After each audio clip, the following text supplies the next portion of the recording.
The OHL looks ahead at each of our teams as the 2023-24 OHL season quickly approaches. Joining me now is Sarnia Sting head coach Alan Letang. Coach, last spring was definitely exciting and I'm sure a memorable time for not only your team, but the fans in Sarnia as well. From that experience as the head coach of this team, what was it like seeing the community come together? Yeah, it was pretty special for our group to see. I know growing up here and having played the inaugural season here in Sarnia, we knew Sarnia was a hockey city, and we knew how passionate our fans would be. We just needed to get to the conference final or have some success in the playoffs, and the team we brought in did a lot of good for the community. Had high expectations, but like I said in the exit meeting, those kids left Sarnia and the organization in a better spot than when they arrived here, and that's kind of all you can ask for from a group like that. And we're seeing some of the success now with just the buzz around the city that the season's starting. I think our fans are excited about our young prospects that they're going to get to see for 3-4 years as they develop here on this journey. The Sting return with a fairly new look this season, given a lot of lost talent to graduation at the end of last season. There's a lot of young names on the roster, but a few veterans that will stick around, including some character guys like Wainwright, and the addition of the twins, Andrew and Jacob LeBlanc. I have to think that you're relying on some of those guys for leadership this year.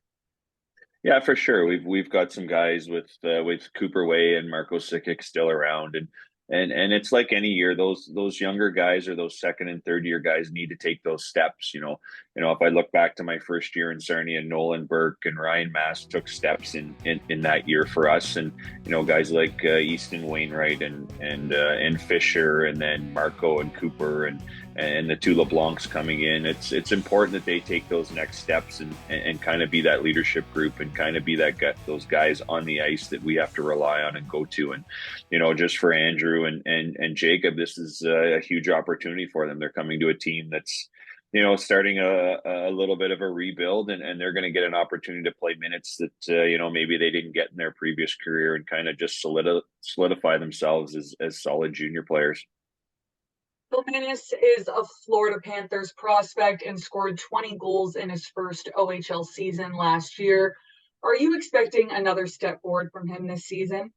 Yeah, I think we need it. He's going to be kind of our go-to guy, and there'll be a little bit extra pressure on him to produce night in and night out. But I think with a season under his belt, another year of maturity, and just knowing the league and knowing our schedule and how taxing it can be, he's a kid that loves to work hard. He's a kid that loves to be at the rink. So I think he's just got to take that next step for us, both physically and then leading our offense. The blue line is quite young entering this season. As a former defenseman yourself, what's the approach bringing new defensemen along into the OHL? Yeah, it's going to be patience. There's going to be some nights where a couple 16-year-olds get a little bit overwhelmed with just scheduling, travel, pressure from opposing teams. If I'm, obviously, if I'm one of the other coaches, I'm thinking about attacking that young D. So they're going to have to be insulated a little bit. It's nice that we potentially could have Vinny Goudreau back in the net, but Nick Serzic had a great season last year, and he's played well in training camp for us. So guys like Lucas Fisher and Mitch Young, and then Jacob LeBlanc, they're gonna have to solidify that group and settle it down and insulate some of those 16-year-olds. But we're pretty excited about Hurt and Barr and Young taking those next steps. Lastly, we saw Ben Gaudreau in camp with the Sting. Perhaps some disappointment for him with the way things have gone on the professional front, but has he remained confident moving into his overage season? Yeah, I think he came into camp with the right attitude. He obviously you can't change what's happened a little bit in the past, and I think he had to go two ways. He could kind of worry about it, or let it eat him a little bit, and he's taken the other step. He's got something to prove now, and I think he realizes he needs to maybe work a little bit harder, away from the rink and at practice, and he's done that this summer. He came in pretty good shape. He's excited to go to Tampa's camp. He's excited to try and earn a spot out of there, and we wish him all the best. If he gets a job in the American League or the East Coast, he's just another guy we've moved on, which is exciting for our organization. And then if he comes back, he's our guy in the net, and he's going to play well for us.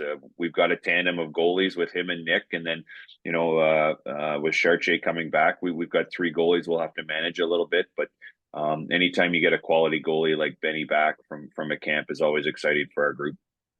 Well, Coach, thank you so much for your time today. I wish you and the Sting the best of luck this season. Thank you very much.